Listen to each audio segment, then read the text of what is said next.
Bismillahirrahmanirrahim. Assalamualaikum warahmatullahi wabarakatuh. Alhamdulillahi rabbil alamin. Wassalatu wassalamu ala afdali khalqih. Sayyidina wa maulana Muhammadin wa ala alihi wa sahbihi ajma'in. Amma ba'd. Allahumma alhimna ma rasyida umurina wa ahifna min syururi anfusina wa min sayyiati a'malina. Bapak Ibu hadirin sekalian, santri-santri yang dimuliakan Allah Subhanahu wa taala, kita lanjutkan pelajaran nahwu eh, kitab Jurumiyah. Saya share dulu ya kitabnya ya. Kitab Matan Al-Ajurumiyati yang dikarang oleh Imam Son Haji, simpelnya gitu. Kita sekarang masuk ke kemarin kita sudah bicara tentang kalam, kemudian kalimah ya, pembagian kalimah. Ada kalimah isim, kalimah fiil, kalimah huruf, kemudian tanda-tanda dari masing-masing kalimah tersebut juga kita sudah bicarakan. Sekarang kita akan masuk ke bab berikutnya ini. Bab al-i'rob, bab tentang i'rob. I'rob itu apa? Ini di kitab ini disebutkan definisi dari i'rob. Ini sangat penting ya i'rob ya, karena kalau boleh dibilang seluruh rangkaian kitab nahwu dan pelajaran nahwu itu pada akhirnya akan bermuara pada ini al-i'rob ini. Al-i'robu huwa taghyiru awakhiril kalimi likhtilafil awamili ad-dakhilati 'alaiha lafdon au taqdiron. Ini ya. Jadi yang dimaksud dengan i'rob itu taghayyiru awakhiril kalimi, berubahnya akhir daripada kalimat, perubahan akhir daripada kalimat, akhir daripada kata ya. Likhtilafil awamili, yang disebabkan karena perbedaan daripada awamil. Nah, awamil itu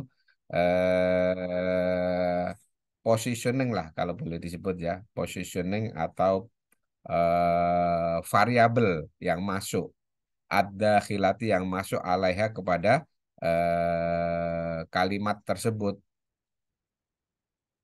Lafdon yang berbentuk lafat, bisa jadi variabel tersebut itu lafat, au takdiron ataupun yang bukan lafat. Wa aksamuhu, adapun pembagian daripada i'rob itu arbaatun, ada empat. Rof'un, pertama rafa, wa nasbun nasob, wa khofdun jer, khofat atau jer, wa jazmun dan jazm. Nah, kita sampai di sini dulu ya. Pertama, kita harus benar-benar paham ini ya, i'rob, namanya i'rob. I'rob itu apa? I'rob itu perubahan daripada akhir dari suatu kalimat. Contoh begini, alhamdu itu bisa dibaca alhamdu, bisa dibaca alhamda, bisa dibaca alhamdi. Tergantung apa? Nah, tergantung awamilnya, awamil atau variabel yang mempengaruhinya, gitu kan ya. Kalau dia posisi tertentu, maka dia akan alhamdu. Posisi lain dia akan menjadi alhamdi. Posisi lain dia bisa menjadi alhamda dan seterusnya.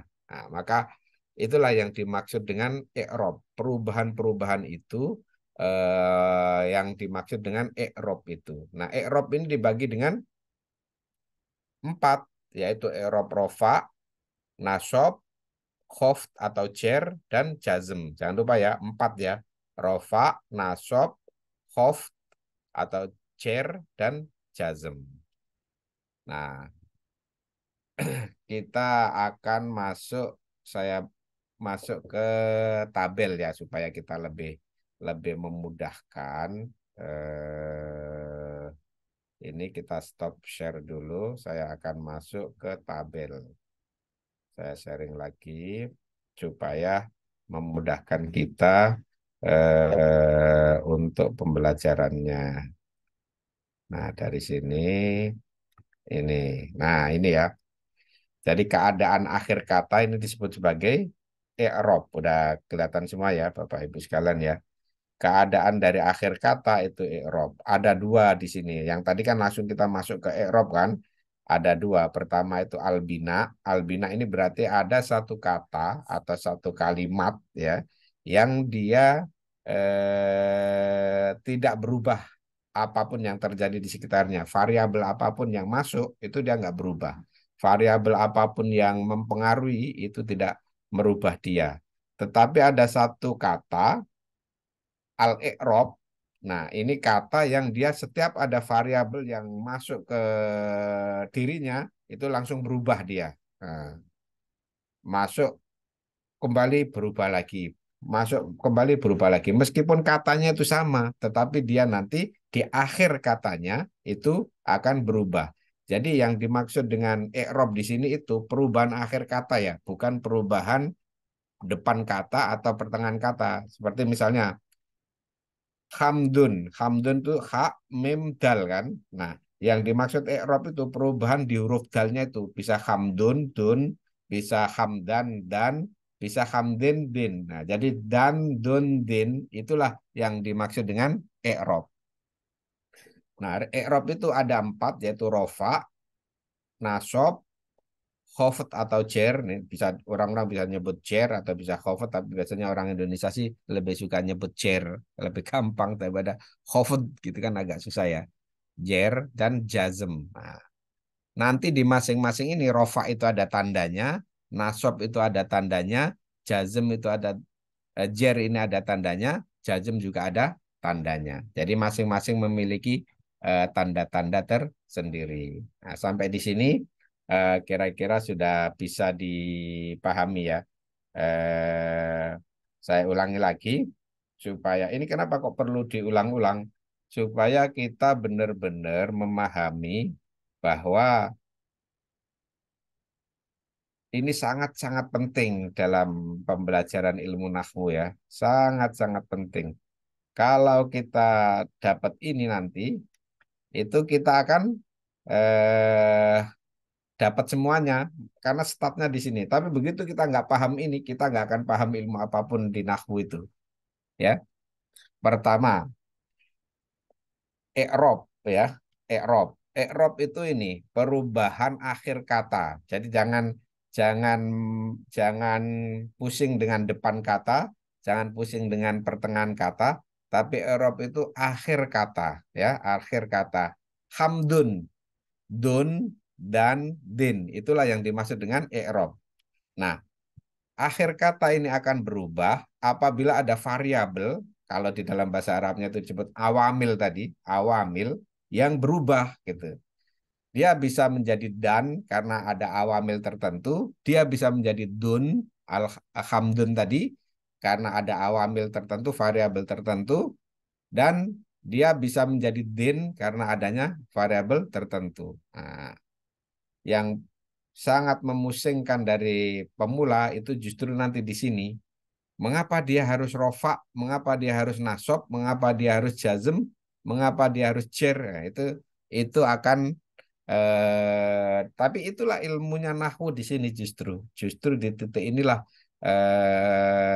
rofa, nasob, jer dan jazm inilah kuncinya. Nanti ketika kita membaca kitab atau tulisan bahasa Arab apapun gitu ya, Al-Quran juga, hadis juga yang dalam bahasa Arab itu, kenapa kok kita misalnya membaca Muhammadun Rasulullah? Kok harus Muhammadun Rasulullah? Gitu kan? Bukan Muhammadan Rasulullah. Kadang-kadang salah itu.